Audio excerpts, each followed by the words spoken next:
बिस्मिल्लाहिर्रहमानिर्रहीम। मरने के बाद मुर्दा कितने साल तक अपने घर वालों को याद करता और रोता रहता है? प्यारे दोस्तों, आज के इस वीडियो के अंदर हम आपको बयान करेंगे कि मरने के बाद मुर्दा अपने घर वालों को कितने साल तक याद करता रहता है और रोता रहता है। लिहाजा हमारी आपसे ये गुजारिश है कि इस हकीकत को जानने के लिए वीडियो को आखिर तक लाजमी देखिएगा। प्यारे दोस्तों, हम में से हर एक ये जानता है कि ये दुनिया की जिंदगी आरजी और मुख्तसर सी जिंदगी है।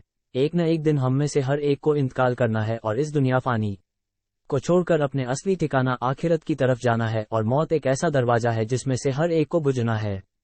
ख्वाह वो बच्चा हो, जवान हो या बूढ़ा हो, हर एक को मौत के दरवाजे में से गुजरना है।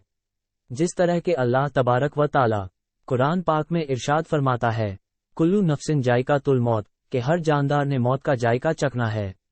प्यारे दोस्तों, दुनिया और आखिरत के बाद एक और आलिम है जिसको हम आलमे बरज़ख कहते हैं। मरने के बाद और क़यामत से पहले तमाम जिन्नों इंस की अरवाह को हस्मे मरातब इसमें रहना होता है और रूह कहीं भी हो जिस्म के साथ इसका ताल्लुक रहता है।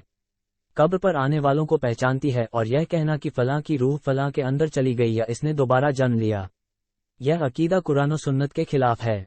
हदीस शरीफ में आता है कि जब मुसलमान मरता है तो इसकी राह खोल दी जाती है कि जहां चाहे वो चला जाए। और हजरत शहीद बिन मसीह रजी अल्लाह अन्हा से मरवी है कि हजरत सुलेमान फारसी अब्दुल्ला बिन सलाम रजी अल्लाह अन्हा मिले तो एक दूसरे से कहा कि अगर मुझसे पहले कोई इंतकाल करे तो मुझे खबर देना कि वहां क्या पेश आया है।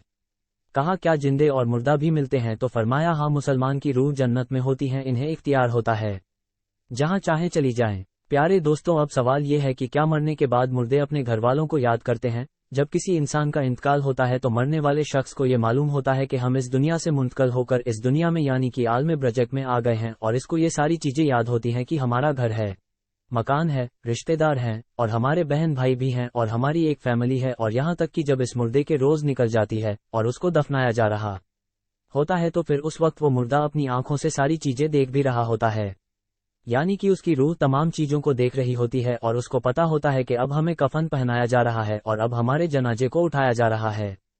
लिहाजा नेक बंदा तो यहाँ तक कहता है, जब इसके जनाजे को लोग उठाते हैं तो वो कहता है, ए लोगों, जल्दी मुझे लेकर कब्रिस्तान की तरफ चलो और बहुत जल्द मुझे मेरे असली ठिकाने में यानी कब्र के अंदर पहुंचा दो, क्योंकि इसको मौत पर ही पता चल जाता है कि इसका आगे क्या होने वाला है। यानी आगे आने वाले जो मामले हैं वो अच्छे हैं या मुश्किल हैं, सख्त हैं या आसान, इसको पहले से पता चल जाता है। क्योंकि रूह निकलते वक्त की जो शक्ति होती है, रूह को इस चीज से अंदाजा हो जाता है और इसको ये मालूम हो जाता है कि इसका आगे क्या होने वाला है। इसी वजह से जो मोमिन बंदा होता है वो कहता है, मुझे जल्दी लेकर चलो और मुझे कब्र के अंदर उतार दो और मेरे असली ठिकाने तक मुझे पहुंचा दो, क्योंकि हुजूर नबी करीम सल्लल्लाहु अलैहि वसल्लम ने इरशाद फरमाया, दुनिया मोमिन के लिए कैदखाना है और गाफिल के लिए जन्नत है। नाजरीन मोहतरम, इसके बरक्स जो गुनाहगार, फाजिल और बेनमाजी इंसान होता है तो वो चीख चीख कर ये कहने की कोशिश करता है कि ए लोगों, तुम मुझे कहाँ लेकर जा रहे हो, ए मेरे बच्चों। यानी कि वो अपनी फैमिली से कहता है कि मैंने अपने बच्चों के लिए बहुत ज्यादा कमाया, इनके लिए घर और मकान बनाया, और अब तुम हमें हमारे घर से निकाल कर अंधेरी कब्र कोठरी के अंदर कहाँ डालने जा रहे हो। इसे बहुत घबराहट होती है तो अपनी जुबाने हाल से कहने की कोशिश करता है कि ए लोगों, मुझे मत लेकर जाओ। बहरहाल दोस्तों, इसको जब कब्र के अंदर रख दिया जाता है तो इसको ये पता होता है कि अब हम कब्र के अंदर हैं और हमारी फैमिली और हमारे तमाम अजीजों, अकारिब और रिश्तेदार उस पिछली दुनिया में हैं जहां पर वो पहले मौजूद थे। इसी वजह से रिवायत में आता है कि जब कोई इंसान अपने किसी मर्दे की कब्र पर जाता है तो वो मुर्दा इस कब्र पर आने वाले को पहचानता भी है कि यह हमारा फलाना शख्स है। अगर बाप कब्र के अंदर है तो पहचान लेता है कि हमारी कब्र पर आया हुआ ये हमारा बेटा है, हमारा भाई है, हमारा रिश्तेदार है, और उसके सलाम का जवाब भी देता है और वो कब्र पर आने वाले को पहचानता भी है। और अगर कब्र पर कोई अजीज रिश्तेदार जाता है तो कब्र वाले को बहुत ज्यादा खुशी होती है। लेकिन अगर मुर्दा गुनहगार होता है और अपने गुनाहों की वजह से सजाएं भुगत रहा होता है तो वो कब्र पर आने वालों को पहचान कर भी इसकी तरफ कोई तवज्जो और ध्यान नहीं देता, क्योंकि कब्र के अंदर उसकी जिंदगी अजीरन बन चुकी होती है और वो अजाब से दो चार हो रहा होता है। इसी वजह से उसका कब्र पर आने वालों की तरफ ध्यान नहीं होता। और जब हम किसी कब्रिस्तान पर जाते हैं, हम ये कहते हैं, अस्सलाम वालेकुम या अहलल कबूल, तो वो कब्र वाले हमारे सलाम को सुनते भी हैं और हमारे सलाम का जवाब भी देते हैं।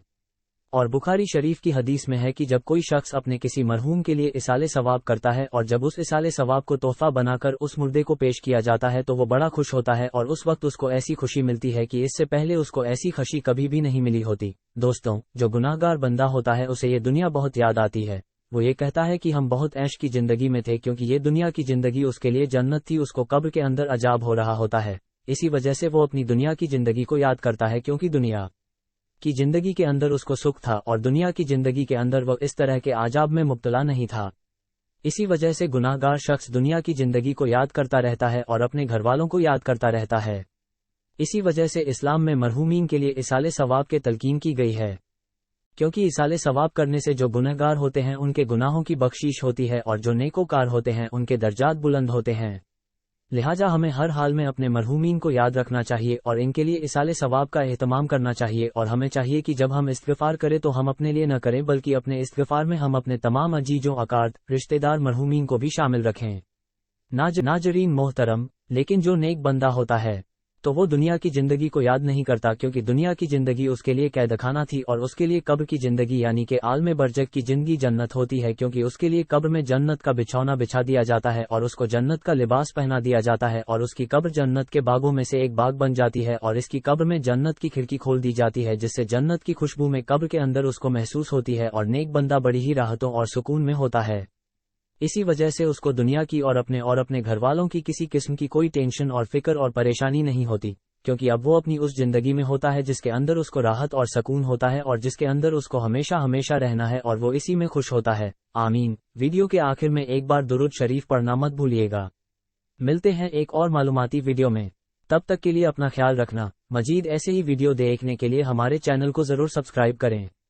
اللہ حافظ۔